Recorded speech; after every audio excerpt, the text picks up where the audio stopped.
Media మిత్రులకు అందరికీ నా నమస్కారాలు. ఈరోజు ప్రెస్ మీట్ పెట్టడం కారణం ఏంటంటే, మన బస్మోర్లన్న గత నిన్నటి రోజున వారం నుంచి అవాకులు చివాకులుగా ఆయన వెళ్తున్నాడు. ఆయన ఏదో సత్యహరిశ్చంద్రుని ఇంటి పక్కలో ఉన్నట్టు, ఆయన మాట్లాడేటన్ని నిజాలైనట్టు మాట్లాడుతున్నాడు. అన్నా, మీరు ఏమంటున్నారంటే, మేము ఎటువంటి అవినీతి చేయలేదు, మీరు అవినీతి పరులు మీరు అని అంటున్నారన్నా.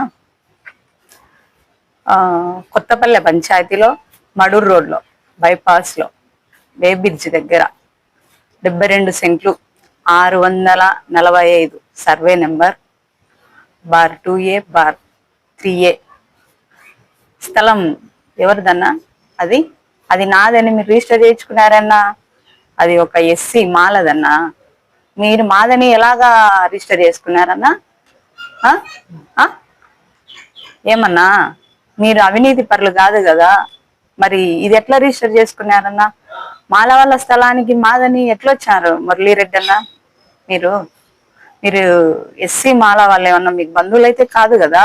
మీకు బంధువులైతే మీదే ఆ స్థలం. మీకు 100 కోట్లు నువ్వు సంపాదించినావని, లేదు 50 కోట్లు నువ్వే సంపాదించినావని. అబ్బో, అవైతే మాటలు కాదన్న. ఆ బూతులు కూడా ఎవరు రాజకీయ నాయకులు కూడా అనుకోండారు. మీరిద్దరు అనుకున్నారన్నా. ఏమన్నా మీకు అవేమన్నా మీరు రాళ్ళు కొట్టి సంపాదించినారా? కష్టపడి సంపాదించాం, కష్టార్జితమా అదేమన్నా? ఇక్కడ ఉంది చూడు, రెప్పరెప్పలాడే వైఎస్ఆర్సీపీ జెండా. ఆ జెండా నీ కూతురుకు MBBS సీట్ ఇచ్చింది. ఆ జెండా పట్టుకొని ఈరోజు నువ్వు ఈ పొజిషన్ లో ఉన్నావు. అమ్మ లాంటి తల్లి లాంటి పార్టీని వదిలి ఈరోజు నువ్వు ఏ జెండా పట్టుకున్నావన్నా? ఏ జెండాలో బాగుపడి ఏ జెండా పట్టుకున్నావన్నా నువ్వు? మరి మీకు వైఎస్ఆర్ జగన్ సారు, అవినాష్ రెడ్డి సార్కే తెలిసిండే అధికారం ఉన్నప్పుడు మిమ్మల్ని ఎందుకు సస్పెండ్ చేసినారన్నా? ఆ రోజు ఎందుకు సస్పెండ్ అయినారు మీరు? మీకు అంత పలుకుబడి ఉంటే. మరి 2014-19 నుంచి నా రాజకీయము నేను కష్టపడినా అని అంటున్నారు కదా. మీరు అప్పుడు ఫ్లోర్ లీడర్ అన్నా మీరు. కాబట్టి మీరు చేసినారు. ఆ రోజు ఫ్లోర్ లీడర్ ను చేసినప్పుడు సార్కి ఏ విధంగా కృతజ్ఞతలు చెప్పినారన్నా మీరు? ఆ రోజు దేవుడు రాచమల్లు సార్, ఈ రోజు దయ్యమా? మీరు ఉండేది ప్రొద్దుటూరులో చాపాడు మండలంలో ఈ ఆర్టీఐ వేసినారే మీరు. ఇదేనా అన్నాగా? ఇంతేనా మీరు జీవితం అంతా ఈ ఆర్టీఐనా అన్నా వేస్తా పోయేది? ఏం మురళన్నా? మేము మురళన్నా అని గౌరవంగా పిలుస్తున్నాం. మీరేమంటారు? ఆయన ఒక సింహం లాంటి నాయకుడు. ఆయన గురించి జగన్మోహన్ రెడ్డి సారు, ఆయన హృదయంలో సార్కు ఒక ప్రత్యేక స్థానం ఉంది.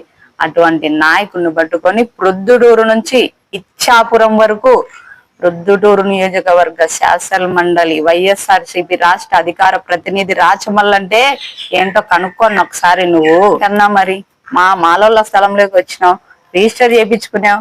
అది అవినీతి సొమ్ము కాదా? ఎందుకన్నా ఇట్లాంటి నువ్వు 100 మాట్లాడితే మేము కూడా 1,00,000 మాట్లాడతామన్నా. మాకు కూడా దేవుడు నోరు ఇచ్చినాడన్నా, మీకే కాదు. కత్తి కన్నా పదునైనది నా నేలక, గుర్తు పెట్టుకున్నా. మేము కూడా 1,00,000 మాట్లాడతాం. నువ్వు ప్రతిరోజు మాట్లాడే నీకు ఓపిక ఉంటే ప్రతిరోజు కౌంటర్ ఇచ్చేదానికి మాకు కూడా ఓపిక ఉంది. నువ్వు చెప్పే ప్రతి మాటకు, నువ్వు చెప్పే అసత్యాలకు, నువ్వు అసత్యాలే ఇంత నిర్భయంగా చెప్పేటప్పుడు మేము నిజాలు ఎందుకు చెప్తామన్నా? వైఎస్ఆర్ పార్టీ జెండాతో నువ్వు బాగుపడి ఈరోజు పచ్చ జెండా పట్టుకొని నువ్వు మమ్మల్ని మాట్లాడుతున్నావన్నా. నీకు ప్రతి కౌంటరు ఇచ్చేది మేమే. నేనే ఇస్తా నీకు కౌంటరు. నువ్వు ఇస్తే కౌంటర్కు నేనే ఇస్తా అని తెలియజేసుకుంటున్నాను. చాపాడు మండలంలో పోలీస్ స్టేషన్ ఎదురుగా 105/A 36 ఎకరాల స్థలంలో వెంచర్ పర్మిషన్ ఉందా లేదా అనే దాని గురించి మీరు ఆర్టీఐ ఇచ్చినారు. అది ఆ ఆర్టీఐ ఇచ్చి ఇదంతా ఈ బ్లాక్ మెయిల్ డబ్బుల కోసమే కదన్నా అన్న. ఘంటసాల అన్న 13వ వార్డు టీడీపీ బీఫామ్ ను మన రాచమల్లు సార్ దగ్గరికి వచ్చి 10 లక్షలకు బీఫామ్ నువ్వు అమ్ముకున్నావున్నా, నువ్వు కూడా రాచమల్లు సార్ గురించి మాట్లాడటమేనన్నా?